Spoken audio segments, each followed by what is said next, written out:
اولاد خدا کا عطا کردہ ایسا تحفہ جس کا ہونا فطری طور پر کسی بھی ماں باپ کے لیے ایک خوبصورت ترین احساس ہوتا ہے، اور اس بات میں بھی کوئی شک نہیں کہ ہر والدین اپنے آنے والی اولاد اور اس کے مستقبل کے لیے حسین ترین خواب دیکھتے ہیں، مگر اس اولاد کے ہونے نہ ہونے یا اس میں وقفے کو لے کر لامحدود سوالات ہمارے ذہنوں میں جنم لیتے ہیں، مگر نہ جانے کس انجانے خوف کی وجہ سے ہم ان سوالات کو منظر عام پر نہیں آنے دیتے، جیسے کہ اس بات کا فیصلہ کون کرے گا کہ بچے کتنے اور کب ہونے چاہیے، دین میں وقفے کے بارے میں کیا حکم ہے، کیا خاندانی منصوبہ بندی کا کوئی طریقہ استعمال کرنا اللہ کے کاموں میں مداخلت کرنا ہے، دین کیا کہتا ہے، اس بارے میں بات کریں گے تو لوگ کیا کہیں گے۔ انہی سوالات کے جواب جانیں گے پاکستان کے نامور اسلامک اسکالر جناب ڈاکٹر خالد ظہیر صاحب سے۔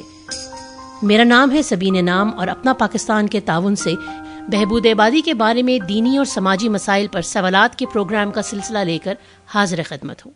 ڈاکٹر صاحب، اسلام میں خاندان اور خصوصاً اولاد کی اہمیت کیا ہے؟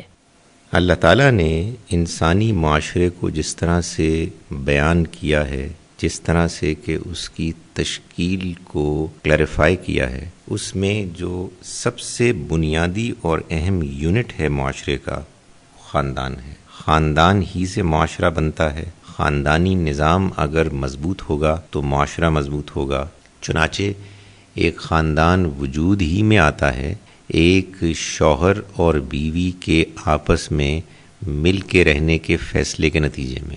اولاد ہوتی ہے تو پھر اولاد اور والدین ہیں کہ جو ایک دوسرے کے ساتھ تعلق استوار کرتے ہیں، چنانچہ اولاد کے بھی حقوق ہیں اور والدین کے بھی حقوق ہیں، اور اسی طرح سے دونوں کے ایک دوسرے کے اوپر ذمہ داریاں بھی ہیں۔ ان حقوق اور ان ذمہ داریوں کو سمجھ کے اختیار کرنا اور اس کے نتیجے میں خاندانی نظام کو آگے بڑھانا، یہ اسلام کی ذمہ داریوں تقاضوں میں سے ایک بڑا اہم تقاضا ہے۔ پہلے زمانوں میں تو قبائلی ماحول تھا اور اس وجہ سے لوگ چاہتے تھے کہ بڑے بڑے خاندان ہوں اور اسی کو ترجیح دیتے تھے۔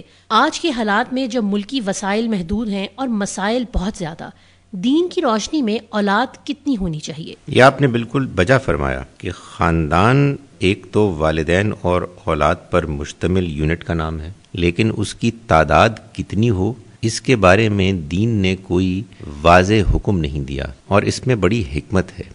اس کی وجہ یہ ہے کہ ایک زمانہ وہ بھی تھا، بہت سے بیٹوں کی ضرورت پیش آتی تھی، اس لیے کہ جنگیں عام ہوتی تھیں۔ اگر آپ کا خاندان، آپ کا قبیلہ بہت سے مردوں پر مشتمل نہیں ہے تو وہ کمزور سمجھا جاتا۔ اس وجہ سے خاندان زیادہ سے زیادہ کوشش کرتے کہ ان کے ہاں اولاد ہو اور وہ بھی اولاد نرینہ ہو۔ یہ ایک فطری بات تھی، اس میں نہ مردوں کی عورتوں کے اوپر سپیریورٹی لازماً ثابت ہوتی تھی، بلکہ ایک وقت کا تقاضا تھا کہ جس کے مطابق لوگ رسپونڈ کرتے تھے۔ آج کے دور میں، آج کے حالات کے مطابق یہ فیصلہ خاندان کے افراد اپنے زمانے کے حالات کو سامنے رکھ کر ہی کر سکتے ہیں۔ ڈاکٹر صاحب، زیادہ بچوں کی خواہش اور ماں کی صحت میں ترجیح کس کو دی جائے؟ اور پھر یہ کہ اگر ایک حمل کے بعد کوئی عورت جسمانی طور پر اگلے حمل کے لیے تیار نہیں ہے تو اس صورت میں مناسب وقت کا انتظار کرنا دین میں ناپسندیدہ عمل ہے؟ اس میں کوئی شک نہیں ہے کہ جب خاندان وجود میں آتا ہے اور اولاد ہوتی ہے تو اس میں اولاد کے ہونے میں زیادہ اہم رول ماں کا ہوتا ہے، اور ماں ظاہر ہے کہ اپنی صحت کے لحاظ سے اگر افورڈ کر سکتی ہے کہ اس کے ہاں اولاد ہو، تبھی اولاد کے ہونے کا فیصلہ کرنا چاہیے۔ قرآن مجید سے تو یہ بات معلوم ہوتی ہے کہ جب بچہ پیدا ہوتا ہے اس کے بعد وہ ماں کا دودھ پیتا ہے، اس سارے عمل کو کم سے کم 2 سال گزرنے چاہیے، جس کے بعد کسی اور فیصلے کے بارے میں غور کیا جا سکتا ہے، اس لیے کہ اتنی سپیس پیدائش کے بعد تو ماں کو پرووائڈ کرنا قرآن مجید کے واضح بیان کے مطابق ضروری ہے۔ لیکن یہ ضروری نہیں ہے کہ 2 سال کے بعد پھر ایک بچے کے ہونے کا اہتمام کیا جائے۔ اس کا تعلق اس چیز سے ہے کہ آپ کے حالات کیا ہیں، آپ کیا سمجھتے ہیں کہ اولاد کے ہونے کے بعد آپ تربیت کا حق ادا کر سکتے ہیں یا نہیں کر سکتے، اس لیے کہ ہر وہ نیا وجود کے جو آپ کے گھر میں اللہ کی طرف سے مہمان کے طور پر آئے گا وہ آپ کی ذمہ داری ہوگا۔ اس کی صحت کا خیال رکھنا، اس کی تربیت کا خیال رکھنا، تعلیم کا خیال رکھنا اور ظاہر ہے کہ دوسری ضروریات کا خیال رکھنا، یہ آپ کی ذمہ داری ہے، اور آپ اس ذمہ داری کے بارے میں پوری طرح سے آگاہ اور تیار ہوں گے تبھی آپ ایک نئے وجود کے اس دنیا میں آنے کا فیصلہ کریں گے۔ ٹھیک، تو کیا مطلوب تعداد کے بعد مزید بچے نہ چاہنا بھی غلط نہیں ہے، یا اس میں بھی کوئی کنڈیشن ہے؟ اللہ تعالیٰ نے چونکہ غربت کا ذکر کیا ہے، اس لیے میں سمجھتا ہوں کہ غربت وجہ نہیں ہونی چاہیے۔ جو وجہ دینی لحاظ سے معیوب سمجھی جائے گی وہ یہ ہے کہ انسان کہے کہ جی ہمارے پاس تو ہوتی ہی 4 روٹیاں ہیں، ایک 5واں فرد آ گیا تو اس کے لیے روٹی کہاں سے لائیں گے۔ یہ نہیں سوچنا چاہیے، یہ اللہ کا کام ہے۔ انسان اپنے ہاتھ پیر ہلائے، کوشش کرے، اللہ تعالیٰ ہے کہ جو وسائل فراہم کرتا ہے۔ البتہ اگر والدین یہ محسوس کرتے ہیں کہ وہ ٹائم نہیں دے سکیں گے، وہ تربیت نہیں کر سکیں گے، اولاد کے اخلاق، دین اور بہتر مستقبل کے لیے کوشش کرنا، پریشان ہونا، اس کے پیش نظر اگر وہ پلاننگ کرتے ہیں تو میں تو یہ کہوں گا کہ نہ صرف یہ کہ یہ ناجائز نہیں ہے بلکہ یہ ضروری ہے، اس لیے کہ بے دھڑک اولاد پیدا کرتے چلے جانا، بغیر سوچے سمجھے کہ ان کی تربیت کیسے ہوگی، ان کی ذمہ داریاں ہم کیسے پوری کریں گے، یہ ایک غیر ذمہ دارانہ رویہ ہے اور اس کی اصلاح ہونی چاہیے۔ اس لیے کہ والدین کا اپنی اولاد کے اوپر ان کی بڑی ذمہ داریاں ہیں، ان ذمہ داریوں کو سامنے رکھے بغیر اگر وہ ان کی آمد کا اہتمام کرتے ہیں تو یہ کوئی صحیح فیصلہ نہیں ہوگا۔ جناب ڈاکٹر صاحب، مگر ہمارے ہاں تو ایسا دیکھا گیا ہے کہ میاں بیوی سے زیادہ گھر والے اس بات کا فیصلہ کرتے ہیں کہ اولاد کتنی اور کب ہونی چاہیے، کیا یہ درست ہے؟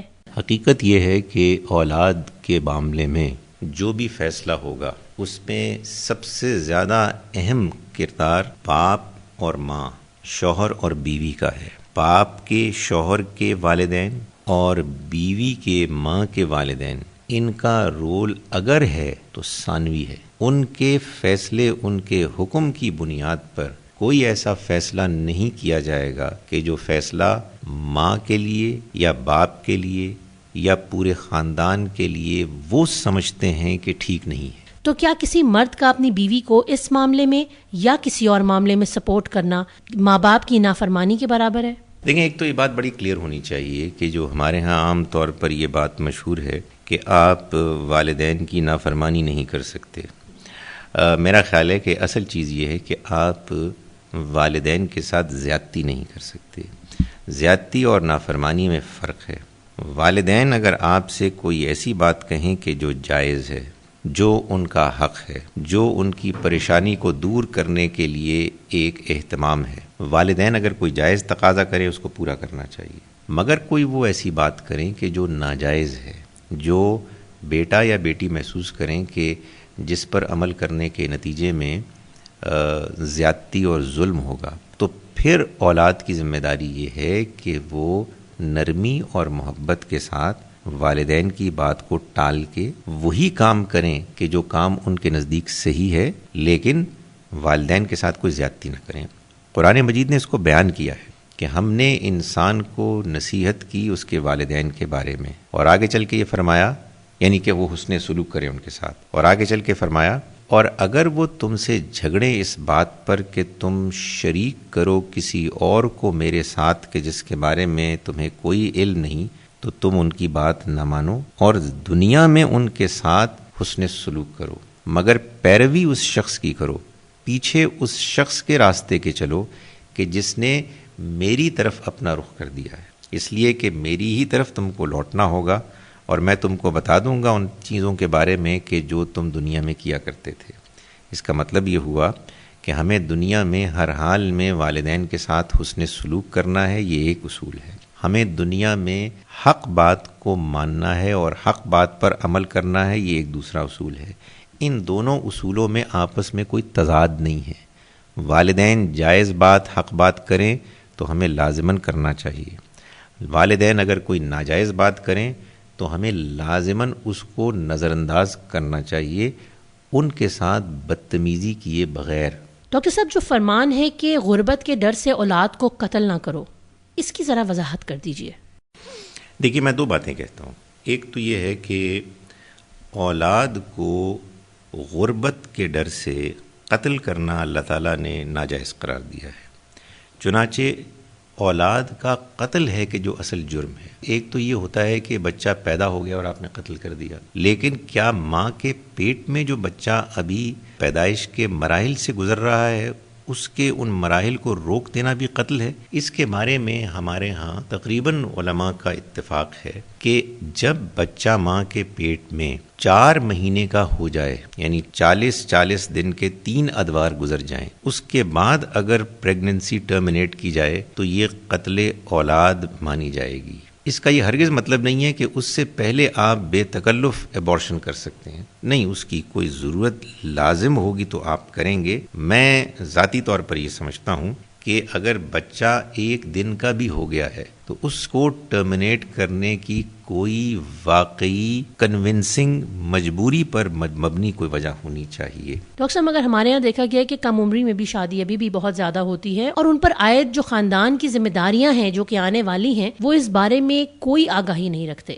مگر جب حالات کے تھپیڑوں سے ہوش آتی ہے تو 5-6 بچے ہو چکے ہوتے ہیں. ایسے حالات سے اجتناب کرنے کے لیے بالغ مرد اور بالغ عورت کو کسی قسم کی کوئی آگہی فراہم کرنا کس کی ذمہ داری ہے؟ دیکھیے، یہ ذمہ داری اسٹیٹ کی بھی ہے. اگر اسٹیٹ حکومت اس ذمہ داری کو پورا نہیں کر رہے تو معاشرے میں جو ذمہ دار لوگ اس پوزیشن میں ہیں کہ وہ اس ذمہ داری کو پورا کریں، نبھائیں اور لوگوں کی تربیت کریں، ان کی ذمہ داری ہے. یقیناً خاندان میں جو بڑے بزرگ ہیں وہ بھی اس ذمہ داری کو نبھا سکتے ہیں. غرض یہ کہ جس کو بھی اس کا احساس اور شعور ہو کہ یہ ایک اہم ذمہ داری ہے اور اس کو نبھانا چاہیے، انہیں اپنے اپنے حالات کے مطابق اس رول کو ادا کرنا ہے. میں ذاتی طور پر یہ سمجھتا ہوں کہ اس معاملے میں ہمارے ہاں اس طرح کا کوئی اہتمام ہونا چاہیے کہ اس سے پہلے کہ باقاعدہ نکاح کے بعد ایک نیا خاندان وجود میں آئے، ہونے والے شوہر اور بیوی دونوں کو ایک تربیت کے ذریعے سے ان تمام معاملات سے آگاہ کرنا چاہیے کہ جو ان کی آئندہ ایک ذمہ داری بننے والی ہے، اور اس میں جو مشکلات، جو مسائل ان کو درپیش ہوں گے ان کے بارے میں انہیں آگاہی بھی ہو، اور ان کو فیس کرنے کے لیے ان کو باقاعدہ اصول، ضابطے، طریقے بتائے جائیں تاکہ وہ ایک زندگی میں ایک نئے یوزفل خاندان کا اضافہ کریں. اکثر لوگوں کا یہ آرگیومنٹ ہوتا ہے کہ حضور صلی اللہ علیہ وسلم کی امت جتنی زیادہ ہوگی اتنا اچھا ہے، اس لیے اولاد کا زیادہ سے زیادہ ہونا ایک طرح سے دین کی خدمت ہے. دیکھیے، نبی صلی اللہ علیہ وسلم کے جتنے بھی ارشادات ہیں ان کو آپ ان کے حالات اور پورے دین کے تناظر میں، کانٹیکسٹ میں رکھ کے ہی دیکھتے ہیں. نبی صلی اللہ علیہ وسلم کی امت میں اضافہ ہونا یہ ایسے بھی ہو سکتا ہے کہ مسلمانوں کی تعداد میں اضافہ ہو، اور ایسے بھی ہو سکتا ہے کہ غیر مسلم مسلمان بنے. اگر مسلمانوں کی تعداد میں اضافہ ہو اور وہ تعداد ایسی ہو کہ جو غیر تربیت یافتہ ہو، اجڑ قسم کے لوگ ہوں جن کے اندر کوئی دینی اخلاقی تربیت نظر نہیں آتی ہے، تو یہ دین کی کیا خدمت ہوگی؟ اس وجہ سے میں یہ سمجھتا ہوں کہ نبی صلی اللہ علیہ وسلم کا یہ ارشاد آپ کے زمانے کے لیے تو یہ ممکن ہے کہ اس زمانے کے حالات کے لحاظ سے ایک ڈائریکٹلی ریلیونٹ چیز تھی. آپ کے اس ارشاد کی صحیح روح، اسپرٹ کو اگر ہم آج سامنے رکھیں تو اس کا مطلب یہ ہوگا کہ تم اتنی تعداد پیدا کرو کہ جن کی تم اچھی دینی اسلامی تربیت کر سکو، تاکہ جو جب اس دنیا میں شعور کی آنکھ کھولیں اور غیر مسلموں کے ساتھ وہ روابط رکھیں تو وہ ان کو بھی متاثر کر سکیں. آج کے دور میں بڑی تعداد میں بچے پیدا کرنا کہ جس کے نتیجے میں دوسرے لوگ غیر مسلم ان کو دیکھ کے ترس کھائیں اور ان کے عمل کو، ان کے رویے کو، ان کے کردار کو دیکھ کر وہ دین سے قریب آنے کی بجائے دور ہوں، یقیناً یہ نبی اکرم صلی اللہ علیہ وسلم کے ارشاد کا مقصد نہیں ہو سکتا. بہت بہت شکریہ ڈاکٹر صاحب. اپنا پاکستان کے تعاون سے یہ پروگرام ہم نے آپ کی خدمت میں پیش کیا. ابھی ہماری گفتگو جاری ہے. آپ اسی سلسلے کا اگلا پروگرام کل اسی وقت سماعت فرمائیں گے. ان پروگرامز کی ریکارڈنگ کو آن لائن سننے کے لیے ہماری ویب سائٹ کا ایڈریس نوٹ کر لیجئے www.radiozavia.com.